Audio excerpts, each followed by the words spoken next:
आज प्रैक्टिस है, आज करते हैं। चलो आज थोड़ा स्पीड में करेंगे क्योंकि बहुत सारे क्वेश्चन हैं। दिख रहा है इतना? पहला क्वेश्चन है, निम्न में से किस तत्व के लिए प्रतीक में दो अक्षर शामिल है? बता जल्दी से। कार्बन, कार्बन का क्या होता है? सी होता है। आयोडीन का क्या होता है? आई होता है। और लोहा का Fe और फ्लोरीन का F। तो किसके प्रतीक में दो अक्षर शामिल है? ठीक है, लोहा। अच्छा, लोहा का परमाणु क्रमांक कितना होता है? कितना होता है? 26। परमाणु भार 56। ठीक है, बताया था 26 और माइंड में 26। नेक्स्ट,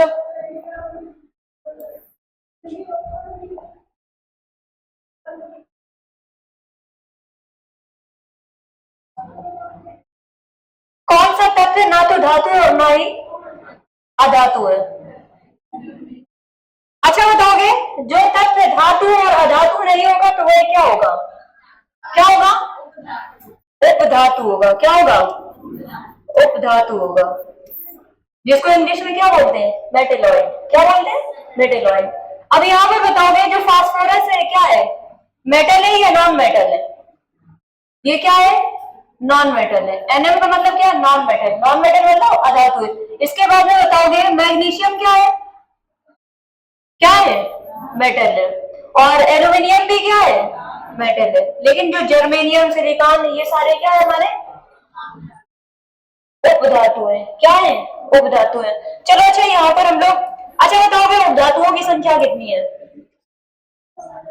कितनी है? कौन है? 7। उपधातुओं की संख्या कितनी होती है? 7 होती है। अब देखोगे यहाँ पर जो उपधातु हैं कौन सी हैं?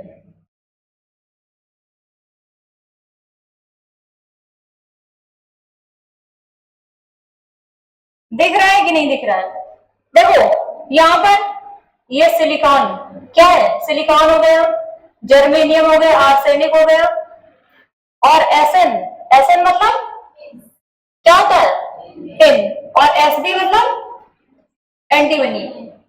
और ये देखो कितने हो गए? सिलिकॉन हो गया, जर्मेनियम हो गया, आर्सेनिक। 2 और 1 3, 3 2 5, 5 और 1 6। और इसके बाद में अच्छा बताओगे, टेल्यूरियम होता है नहीं होता है? बोलो, होता है इसमें टेल्यूरियम। देखो 2 2 4, बिस्मिथ होता है नहीं होता है? बोलो, बिस्मिथ नहीं होता है। बोरान होता है? बोरान भी नहीं होता, ना बोरान होता है ना कार्बन। देखो सिलिकॉन होता है, जर्मेनियम होता है, आर्सेनिक होता है, एंटीमनी होता है, बिस्मथ होता है। इसके अलावा जो टेल्यूरियम और पोलेनियम। ठीक है, कहीं कहीं पर देखोगे इसको उपधातु में नहीं भी शामिल किया गया, वहां पर 6 देता है, लेकिन देखोगे जो पुरानी बुक में देखोगे तो उसमें पोलेनियम को शामिल किया गया, तो वहां पर 7 उपधातुओं की संख्या बताई गई। इसके बाद में बताओगे, जो हमारी ये आवर्त सारणी है,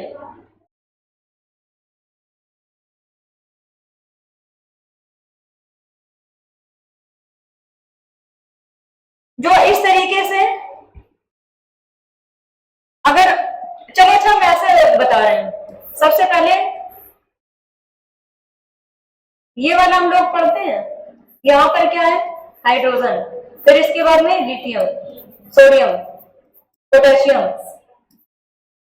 ठीक है, यहाँ पर से फिर इसके बाद में यहाँ पर से ऐसे आती है, तो हम लोग क्या पढ़ते हैं? बेटा मांगी कार स्कूटर पापराधी। तो यहाँ पर बी हो जाएगा, एमजी हो जाएगा, कैल्शियम हो जाएगा। अब देखो समझो, बस केवल हम यहाँ पर से क्या बताना चाह रहे हैं। अब ये जो होगा ये क्या होगा? एस ब्लॉक होगा। क्या होगा? ये एस ब्लॉक है। इसके बाद में देखोगे जो हमारा डी ब्लॉक होगा, कौन सा?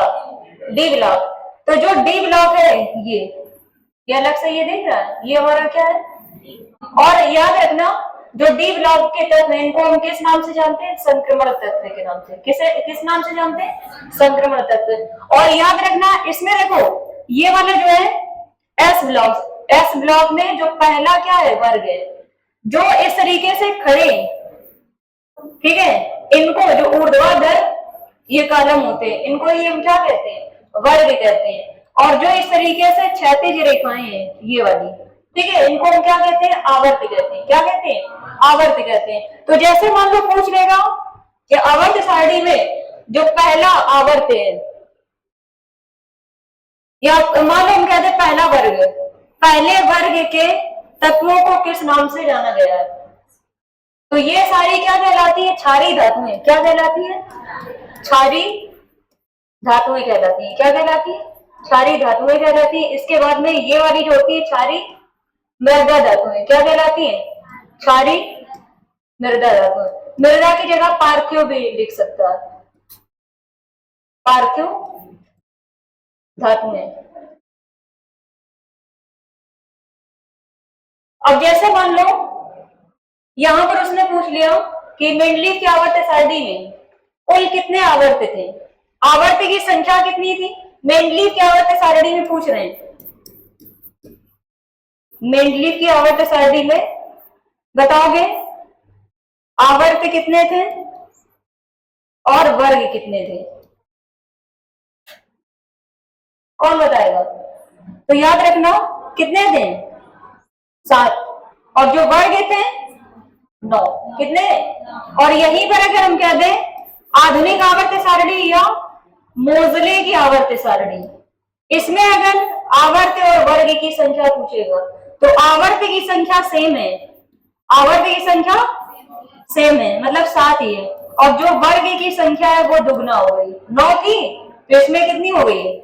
18 हो गई। ठीक है, तो ये इसमें से क्वेश्चन पूछ लेता है। देखो पूछ लेगा आधुनिक आवर्त सारणी या दीर्घ आवर्त सारणी के प्रतिपादक कौन है? तब आंसर क्या होगा? बोलो। मोजले। मोजले या हेनरी मोजले। और अगर पूछ लेगा मूल आवर्त सारणी के जन्मदाता कौन है, तब क्या बताओगे? मेंडलीव। ठीक है, या कहेगा आवर्त सारणी के जन्मदाता कौन है, तब भी आंसर क्या होगा? मेंडलीव होगा। जब तक आधुनिक वर्ड नहीं लगाएगा, ठीक है, तब तक तुम्हें क्या नहीं देना है? मोजले आंसर नहीं देना। इसके बाद में जैसे इसमें हमने कुछ फैक्ट ऐड कर दिए हैं,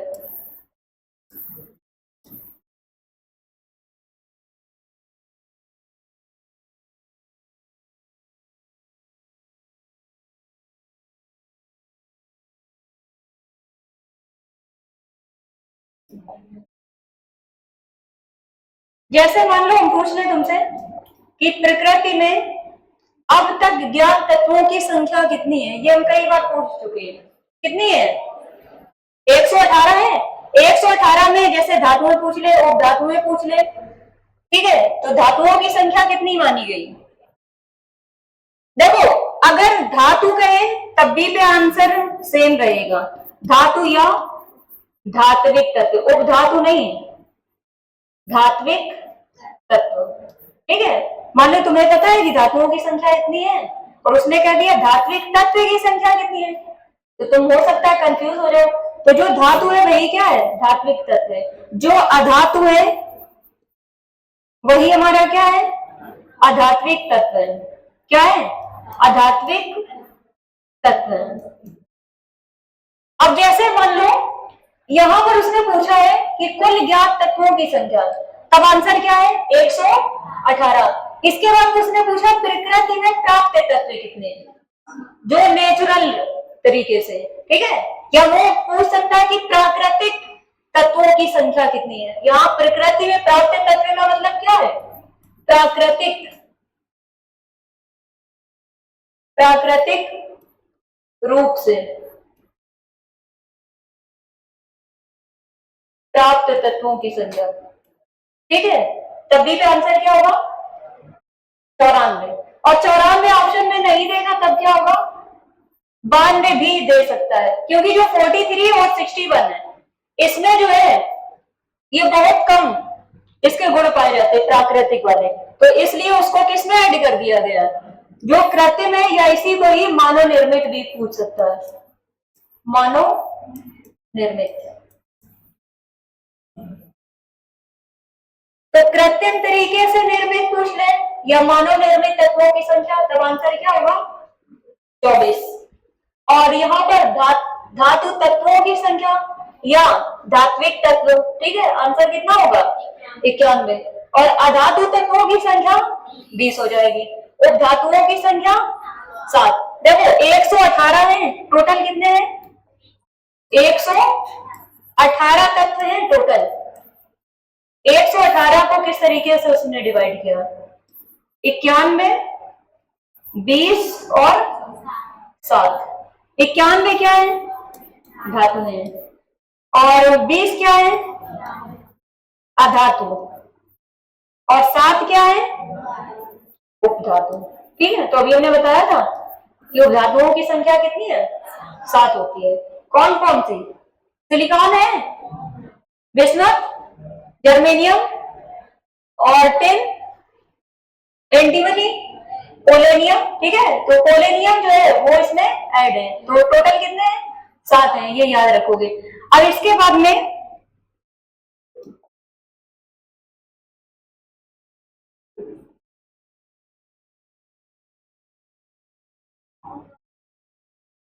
चलो ऐसे ही बता दो, अब तक ज्ञात तत्वों की कुल संख्या कितनी है 118। और अगर प्राकृतिक तत्व पूछ लेगा तब या तो उसमें 92 देगा या तो 94 देगा, और फिर इसके बाद में मानव निर्मित 24 है। और अगर धातु तत्वों की संख्या 91, अधातुओं की संख्या और उपधातुओं की संख्या 7।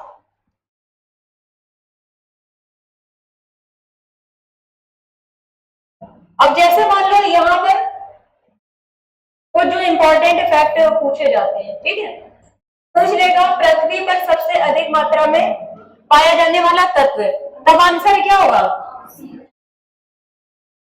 और मानव शरीर में अगर पूछ लेगा सबसे अधिक मात्रा में पाया जाने वाला तत्व, तब भी आंसर क्या होगा ऑक्सीजन। 65% पाई जाती है हमारे शरीर में। तो यहाँ पर पूछा था पृथ्वी पर सबसे अधिक मात्रा में पाया जाने वाला तत्व कौन है, तब आंसर क्या होगा ऑक्सीजन। पृथ्वी पर सबसे अधिक मात्रा में पाई जाने वाली धातु कौन सी है, कौन सी है एल्यूमिनियम।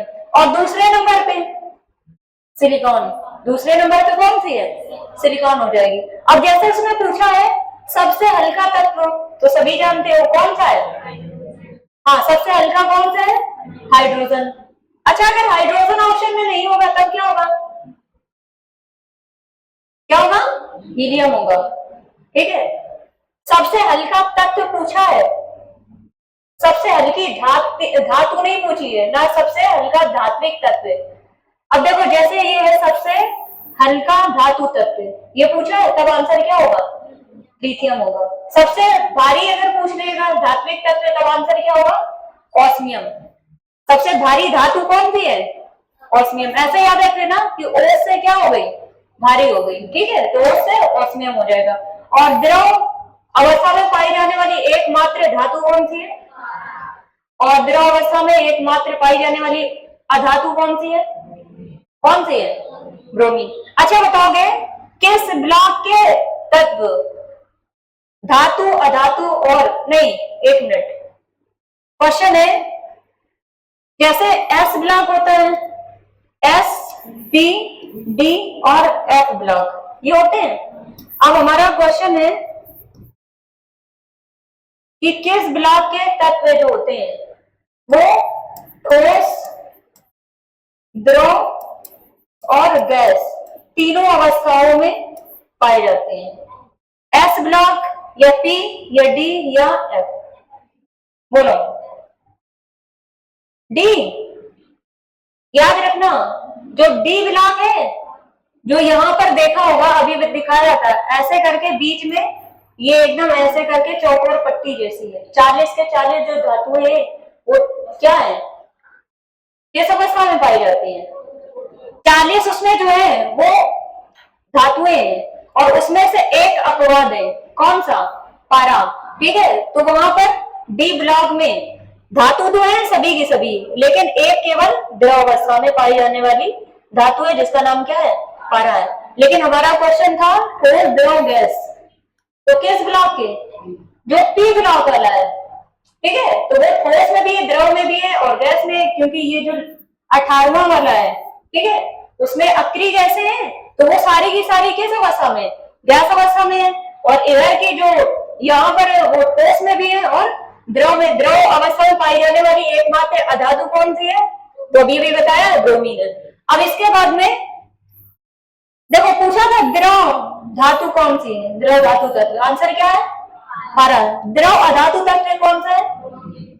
और विद्युत का सबसे अच्छा सुचालक धातु तत्व कौन सा है? चांदी। और विद्युत का सुचालक अधातु तत्व कौन सा है? अच्छा, अगर चांदी नहीं देगा तब क्या आंसर दोगे? बोलो, अगर चांदी नहीं दिया है तब क्या हो जाएगा? एल्यूमिनियम या सोना, गोल्ड, एल या एयू? एल हो जाएगा। ठीक है, ये याद रखोगे।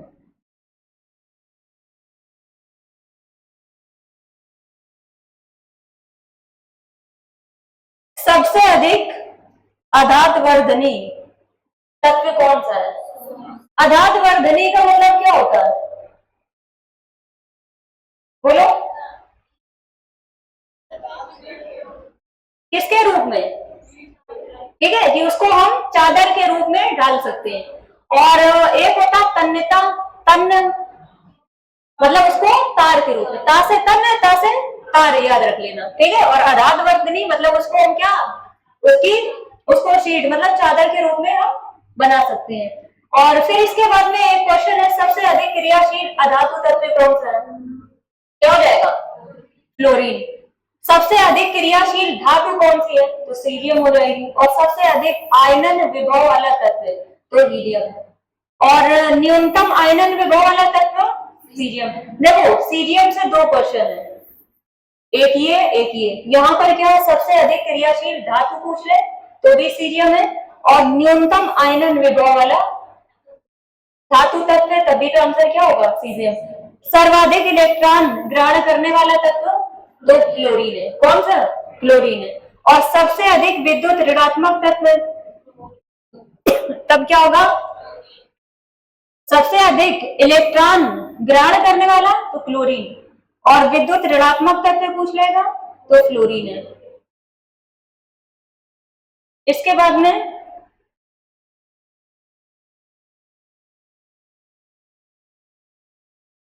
सबसे प्रबल ऑक्सीकारक पदार्थ कौन सा होगा? और सर्वाधिक गैसीय तत्वों वाला वर्ग, तो जो हमारा शून्य वर्ग है जिसको हम क्या कहते हैं? अक्रिय गैस है। ठीक है, तो वही हो जाएगा सर्वाधिक गैसीय तत्वों वाला वर्ग। एक परमाणविक तत्व कौन से होते हैं? एक परमाणविक तत्व मतलब जो अक्रिय जैसे हीलियम, यान, आर्गन, क्रिप्टॉन, ज़ीनान, रेडॉन, ये सारी कैसी होती है? एक परमाणविक। एक परमाणविक का मतलब क्या होता है कि जैसे मान लो हीलियम, इसमें परमाणविक, इसमें कितने हैं? तो इस परमाणविक कितने परमाणविक अणु हैं? एक है। जैसे H2O में कितने हैं? एटॉमिसिटी इसकी कितनी होगी?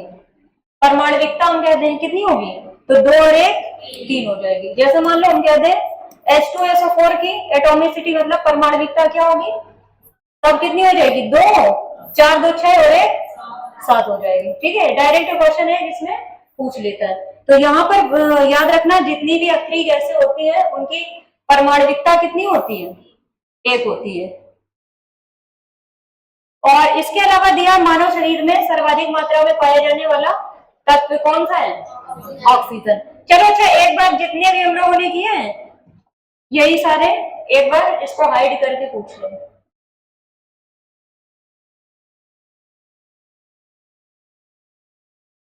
अच्छा ना दिखे तो बता देना। पृथ्वी पर सबसे अधिक मात्रा में पाया जाने वाला तत्व क्या होगा? ऑक्सीजन।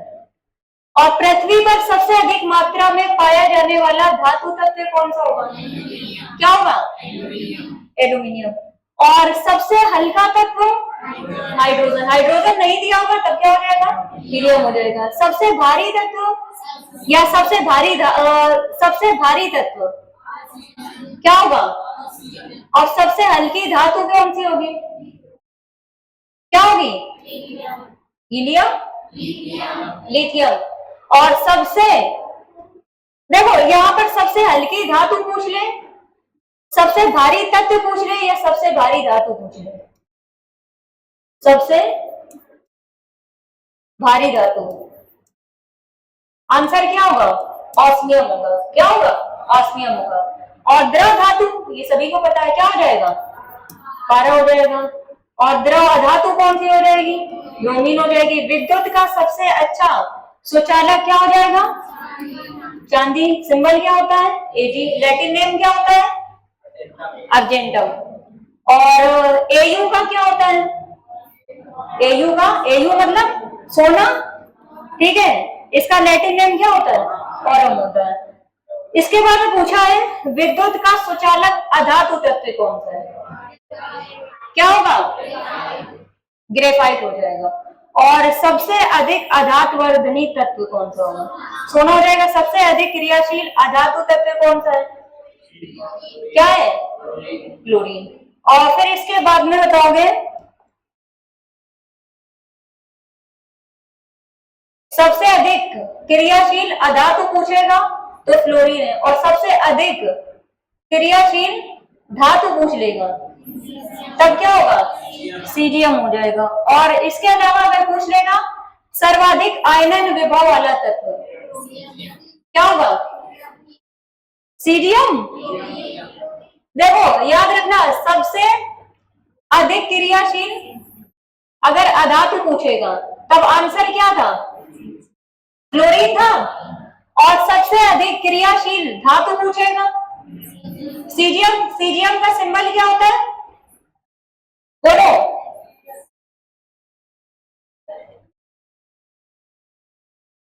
सीजियम।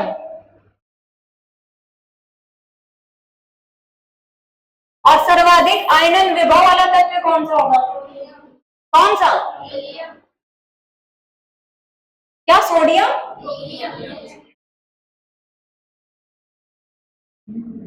और न्यूनतम क्या हो जाएगा? सीजियम हो जाएगा। सर्वाधिक इलेक्ट्रॉन प्राप्ति वाला तत्व कौन सा होगा? क्या होगा? क्लोरीन या फ्लोरीन? क्या होगा? क्लोरीन। और सर्वाधिक विद्युत ऋणात्मक तत्व क्या होगा? फ्लोरीन। और सबसे प्रबल ऑक्सीकारक पदार्थ कौन सा होगा? बोलो। फ्लोरीन कि फ्लोरीन? और सर्वाधिक गैसीय तत्वों वाला वर्ग कौन सा? सर्वाधिक गैसीय तत्वों वाला वर्ग पूछा है, शून्य वर्ग। क्या हो जाएगा? शून्य वर्ग हो जाएगा।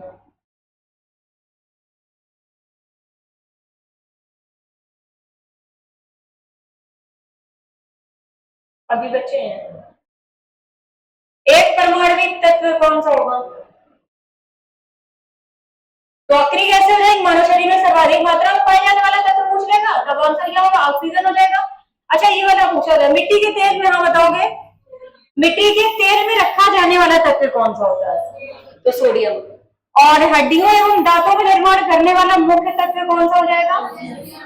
मुख्य तत्व अगर पूछेगा कैल्शियम, ठीक है। अगर उसमें मुख्य पूछा है, एक मिनट,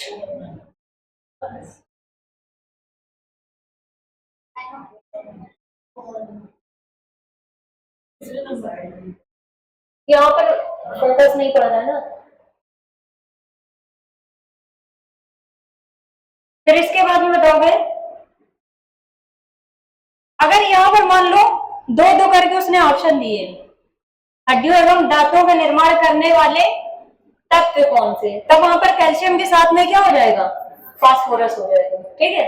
और ऑक्सीजन के बाद सबसे अधिक उपलब्ध मूल तत्व कौन सा है? तो सिलिकॉन हो जाएगा, ठीक है।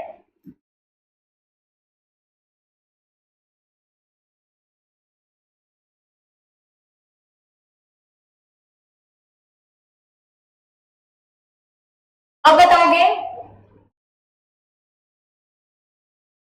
को वैद्युत ऋणात्मक तत्वों के रूप में जाना जाता है क्योंकि वे इलेक्ट्रॉन ग्रहण करके ऋणावेशित आयन बनाते हैं। अच्छा, एक चीज हमने बताई थी, अगर यहां पर इलेक्ट्रॉन ग्रहण कर रहे हैं, ठीक है, एक क्या करेगा, इलेक्ट्रॉन ग्रहण करेगा, ठीक है, और जो इलेक्ट्रॉन इलेक्ट्रॉन ग्रहण करेगा, ठीक है, तो वो क्या करता है, ऋणावेशित होता है या धनावेशित, ठीक है, वो कैसा होगा, ऋणावेशित होगा। और अगर मान लो जो इलेक्ट्रॉन को क्या करेगा, त्याग करता है, क्या करता है, तो वो कैसा होता है, धनावेश, ठीक है, उस पर कैसा चार्ज आएगा, धनावेश आएगा। लेकिन हमारा क्वेश्चन तीसरा ये है कि धातुएं धनावेशित होती है, मतलब धातुएं धनायन बनाती हैं या ऋणायन, बोलो धातुओं की प्रकृति कैसी होती है, इलेक्ट्रॉन त्यागने की या ग्रहण करने की, इलेक्ट्रॉन को क्या करती है, इलेक्ट्रॉन का त्याग करती है, ठीक है, और त्याग करके धनायन बनाती है, क्योंकि अगर इलेक्ट्रॉन ग्रहण करेंगे तो ऋणायन बनाएंगे, जबकि हमने बताया था धा से धातु और धा से धनायन बताया था, धनायन। तो यहां पर अब इसका आंसर बता दो, उसने पूछा है कि इलेक्ट्रॉन ग्रहण करके ऋणावेशित आयन बनाते हैं, तब आंसर क्या होगा, धातुएं या धातुएं, क्या हो जाएगा, अधातुएं। अगर यहाँ पर इलेक्ट्रॉन क्या हो जाता, त्याग करके, और यहाँ पर धनावेशित, तब आंसर क्या होता, धातुएं हो जाता, क्या होता, धातुएं हो जाता। नेक्स्ट बताओगे, प्रकृति में विद्युत धनात्मक होती है, कौन कौन होती है, धातुएं धनात्मक होती है, धातुएं, और ऋणात्मक कौन होती है, अधातुएं। हाँ, ये वाला क्वेश्चन अच्छा है, इसका आंसर बताओगे, दिख रहा है, नहीं दिख रहा है, अब दिख रहा है,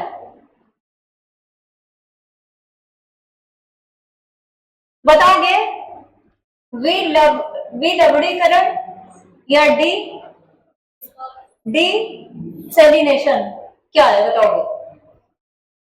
यह पर्यावरण की सफाई की प्रक्रिया है या ऐसी प्रक्रिया है जिसमें नमकीन पानी से खनिज पदार्थ को अलग करती है, यह कैफीन हटाने की प्रक्रिया है, यह सड़न क्षय की प्रक्रिया है, बताओगे कौन सा। अब देखो यहाँ लवण वर्ड दिया है, लवणीकरण, लवण मतलब साल्ट होता है, ठीक है, तो वो उसका जो टेस्ट होता है कैसा होता है, नमकीन होता है, ठीक है, और डी का मतलब क्या होता है, बोलो, कम होने से या अलग करने से हो जाएगा। तो यहाँ पर यह ऐसी प्रक्रिया है जिसमें नमकीन पानी से खनिज पदार्थ को क्या किया जाता है, अलग किया जाता है। या ऐसे भी पूछ सकता है कि नमकीन पानी से खनिज पदार्थों को अलग करने की प्रक्रिया क्या कहलाती है, ठीक है, तो आंसर क्या होगा, विलवणीकरण हो जाएगा। नेक्स्ट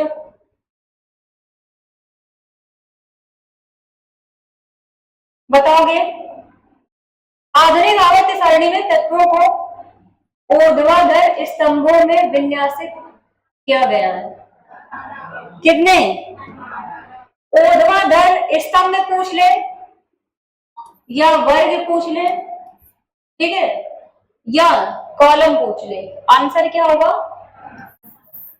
आधुनिक आवर्त सारणी पूछा है और मेंडलीव की आवर्त सारणी में अगर पूछता तब आंसर न होता।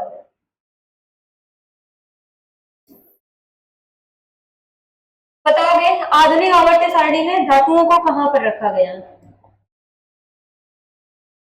आधुनिक आवर्त सारणी में धातुओं को कहां पर रखा गया, बताओगे ऊपरी पंक्ति में या दाईं ओर या निचली पंक्ति में या बाईं ओर, कहां रखा गया।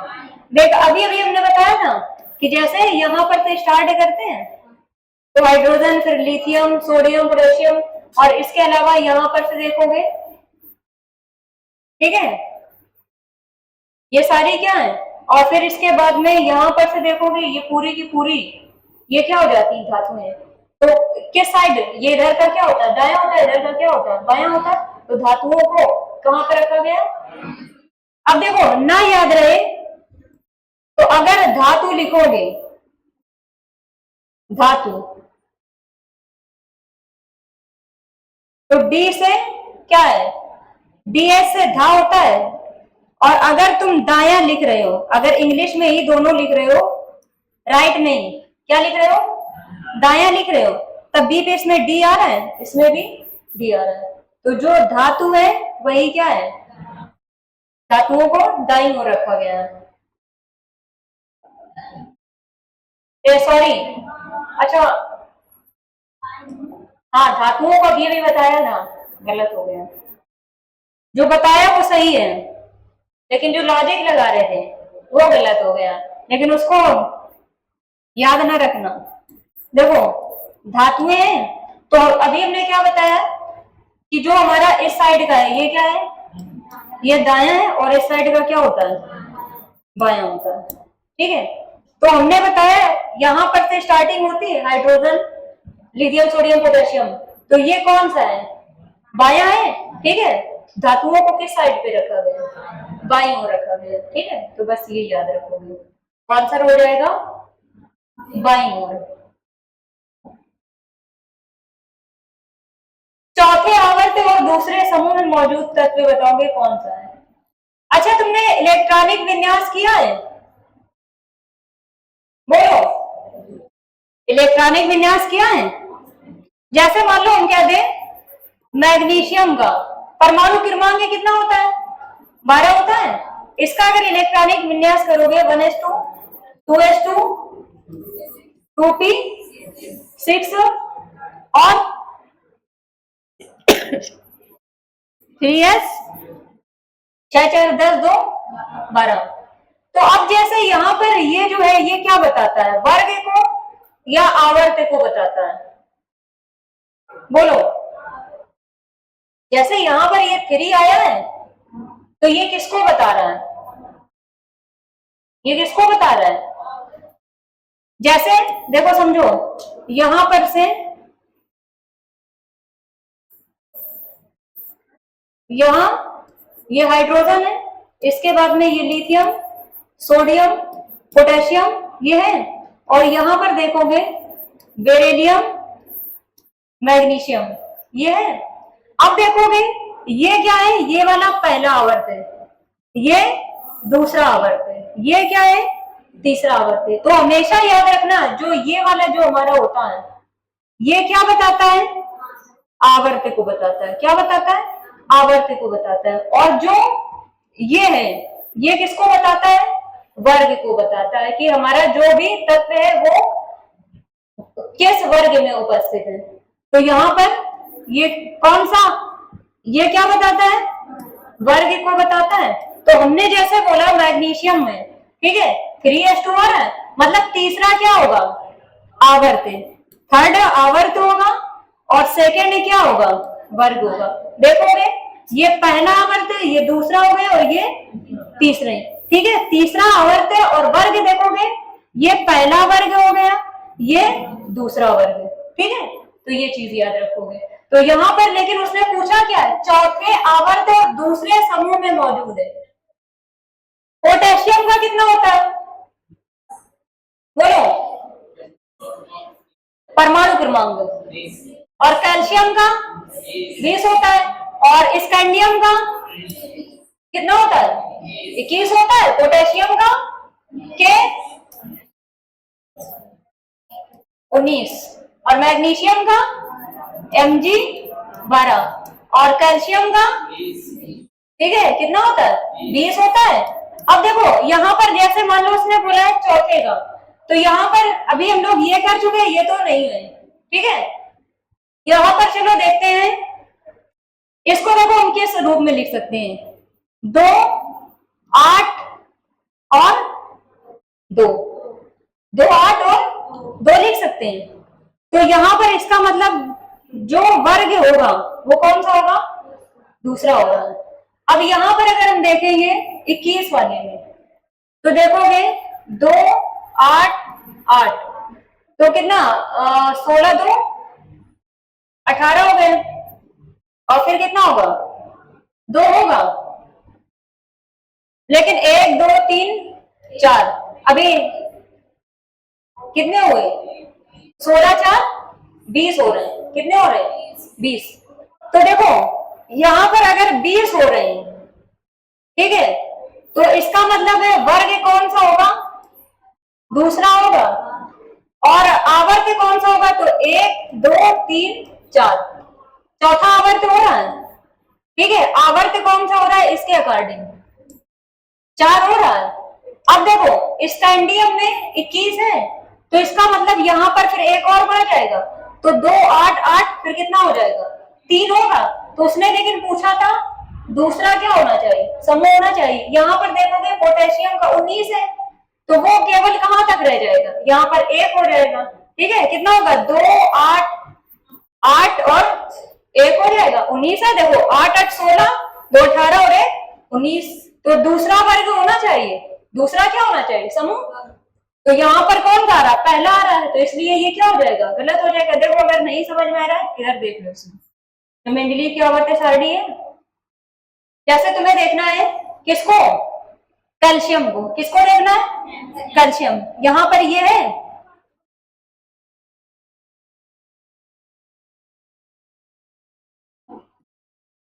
ये। अब देखोगे पहला आवर्त ये हो गया, दूसरा ये हो गया, तीसरा ये हो गया, ये कौन सा है, चौथा आवर्त है। उसने पूछा क्या था, चौथा आवर्त होना चाहिए, और वर्ग कौन सा होना चाहिए, दूसरा होना चाहिए। तो देखो पहला वर्ग ये हो गया, दूसरा वर्ग ये है, ठीक है, तो यही हो जाएगा।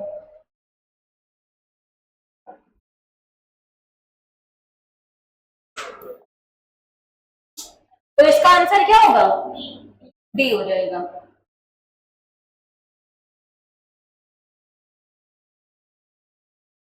इसके बाद में बताओगे न्यूलैंड ने तत्वों को उनके आधार पर आवर्त सारणी में व्यवस्थित किया। बताओ, अधात्विक अभिलक्षणों या धात्विक अभिलक्षणों या परमाणु द्रव्यमान के आरोही क्रम या परमाणु द्रव्यमान के अवरोही क्रम में, किस क्रम में व्यवस्थित किया था। अच्छा, सबसे पहले तो बताओगे न्यूलैंड ने किस नियम का प्रतिपादन किया था। न्यूलैंड ने कौन सा नियम,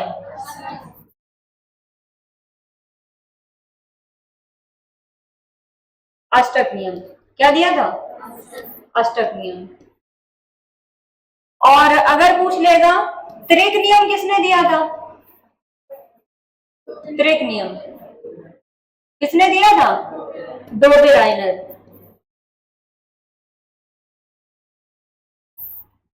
और अगर पूछ लेगा कि संगीत के 7 स्वरों के आधार पर आवर्त सारणी में तत्वों को किसने सजाया था।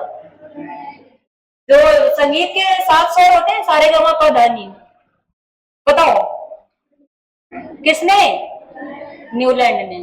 कि हर जो पहला होगा अपने से 8वें वाले तत्व से क्या रखेगा, समानता। लेकिन ये केवल कहां तक, थोरियम तक। इसके बाद में क्या हो गया था, ठीक है, फिर वहां पर ये फेल हो गया था। लेकिन इसका आंसर बताओगे आरोही क्रम में या अवरोही क्रम में, तो कैसे क्रम में, आरोही क्रम में, मतलब बढ़ते हुए क्रम में रखा था।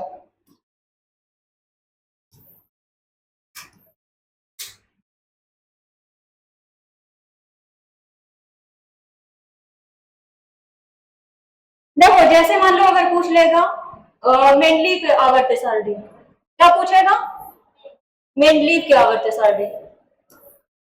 मेंडलीव की आवर्त सारणी की परिभाषा बताओगे, तत्वों के भौतिक एवं रासायनिक गुण परमाणु क्रमांक के आवर्ती फलन होते हैं या परमाणु भारों के आवर्ती फलन होते हैं, जल्दी से बताओ।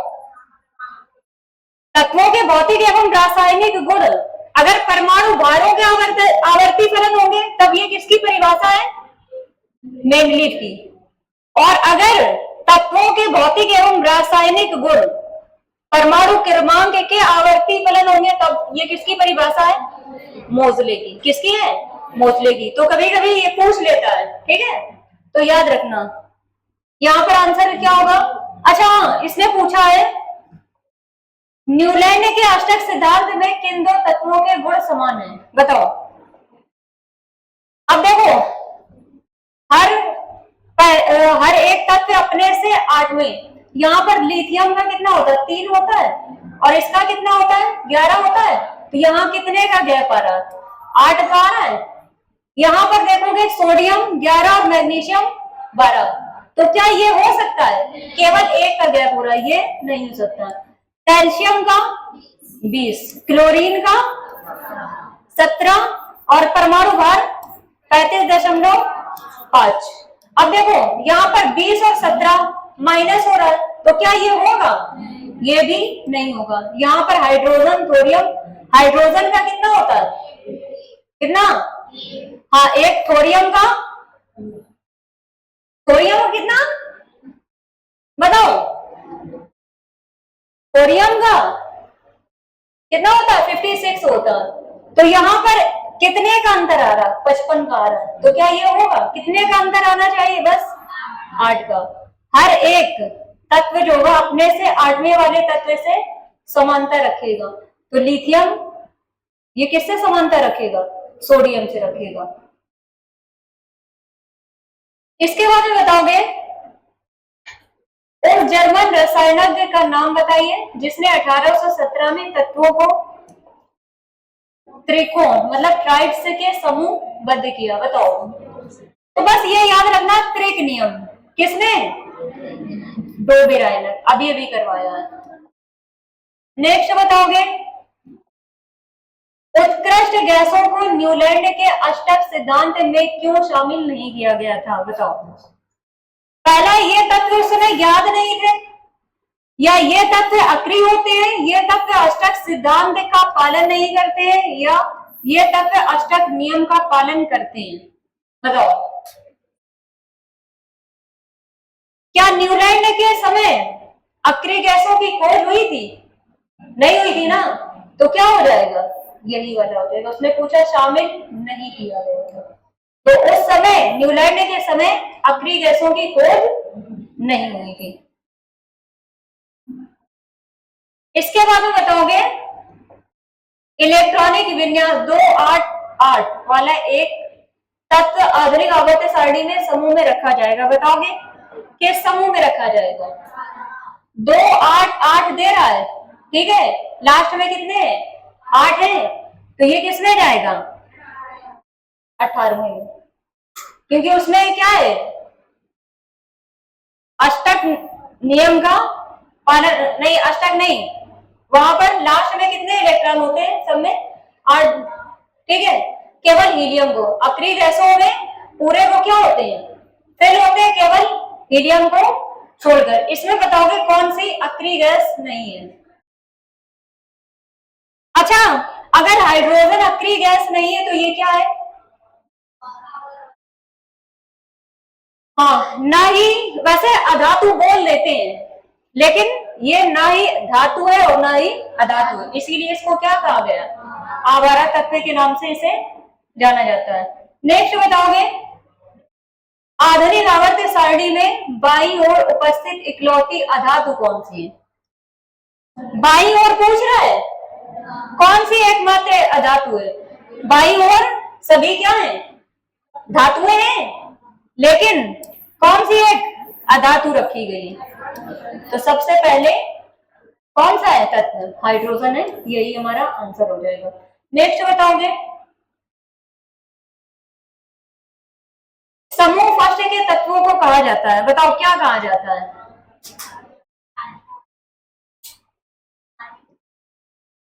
हैलोजन क्या पहले समूह के तत्व को कहा जाता है? नहीं कहा जाता, ये तो गलत हो जाएगा। उत्कृष्ट गैस, तो ये किस में आती है? बोलो, समूह फर्स्ट दिया है, समूह को ही क्या कहते हैं? वर्ग या आवर्त? क्या कहते हैं? समूह को ही वर्ग कहते हैं। तो यहां पर अगर हैलोजन पूछेगा तो हैलोजन वाली कौन से 70वें में आएगी? जैसे क्लोरीन, ब्रोमीन, ये सारी किसमें? हैलोजन में आती है। तो ये किस में आती है? 16वें में, सॉरी 70वें में। और इसके अलावा उत्कृष्ट ये 0 वर्ग या 18वें में। क्षारीय धातुएं ये फर्स्ट में, और क्षारीय पार्थिव धातुएं ये सेकेंड में। ठीक है, तो ये चीज याद रखोगे। लेकिन हमारा आंसर क्या होगा? समूह फर्स्ट है तो आंसर क्या हो जाएगा? डी हो जाएगा। नेक्स्ट बताओगे, परमाणु की त्रिज्या का प्रयोग किसे मापने के लिए किया जाता है? बोलो, परमाणविक संख्या मापने में, या परमाणविक द्रव्यमान, या परमाणविक आकार, या परमाणविकता? बोलो। तो याद रखना, जो परमाणु की त्रिज्या, ये परमाणु का जो आकार होता है ना, उसी को मेजर करने के लिए, जैसे मान लो ये यहां से यहां हम लोग क्या बोलते हैं, ये इतना, ये पूरा क्या है? व्यास होता है। व्यास का आधा ही क्या कहलाती है? रेडियस। रेडियस को ही हिंदी में क्या बोलते हैं? ठीक है, तो बस ये याद रखना। तो ये किसमें? परमाणविक आकार। परमाणविक आकार का मतलब क्या? परमाणु के आकार को मापने में। अब बताओगे,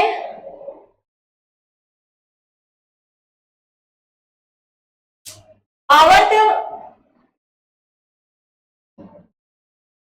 दिया है, आवर्त में बाएं से दाएं ओर जाने पर परमाणु त्रिज्या में वृद्धि होती है, या आवर्त में बाएं से दाएं जाने पर नाभिकीय आवेश में वृद्धि होती है? अब बताओगे दोनों कथन सही है, या केवल फर्स्ट है, या दोनों में से कोई? दोनों कथन सही है, कथन फर्स्ट कथन सेकंड की सही व्याख्या, या केवल सेकंड सही? बताओगे कौन सा सही होगा? हाँ, अच्छा बताओगे, यहाँ पर पहले में दिया है, आवर्त में बाएं से दाएं ओर जाने पर परमाणु त्रिज्या में क्या होती है? अच्छा, परमाणु त्रिज्या कहते किसे हैं? देखो, ये जैसे मान लो कोई क्या है परमाणु, उसका क्या होता है? नाभिक। ठीक है, तो परमाणु के नाभिक में प्रोटॉन न्यूट्रॉन होते हैं, और यहाँ पर ये क्या है? इलेक्ट्रॉन। ये अन्य कक्षाओं में क्या लगाते रहते हैं? चक्कर लगाते रहते हैं। तो नाभिक से जो बाह्यतम कक्षा के बीच की जो दूरी है, यही क्या कहलाती है? परमाणु त्रिज्या कहलाती है। तो यहां पर याद रखोगे कि आवर्त सारणी में जब बाएं से दाएं हम जाएंगे तो परमाणु त्रिज्या में वृद्धि नहीं होती, परमाणु त्रिज्या क्या होती जाती है? घटती जाती है। तो पहला क्या हो जाएगा? गलत हो जाएगा, जिसने दिया केवल फर्स्ट। अब यहाँ पर दोनों कथन वाला भी गलत हो जाएगा, इसमें क्या हो जाएगा? केवल सेकंड वाला सही हो जाएगा। इसने दिया है कि आवर्त में बाएं से दाएं ओर जाने पर नाभिकीय आवेश में क्या होती है? वृद्धि। आवेश जो होगा उसमें वृद्धि होगी, लेकिन त्रिज्या में कमी होती है। ठीक है, ये चीज याद रखोगे। नेक्स्ट है, आवर्त सारणी का सर्वाधिक विद्युत ऋणात्मक तत्व कौन सा है? अभी अभी किया है, क्लोरीन या फ्लोरीन? विद्युत ऋणात्मक तत्व पूछा है, फ्लोरीन क्या हो जाएगा? इसके बाद में बताओगे, वर्तमान में ज्ञात तत्वों की संख्या, ये तो वेरी इजी है, कितने? अच्छा, 118 में से धातुएं कितनी है?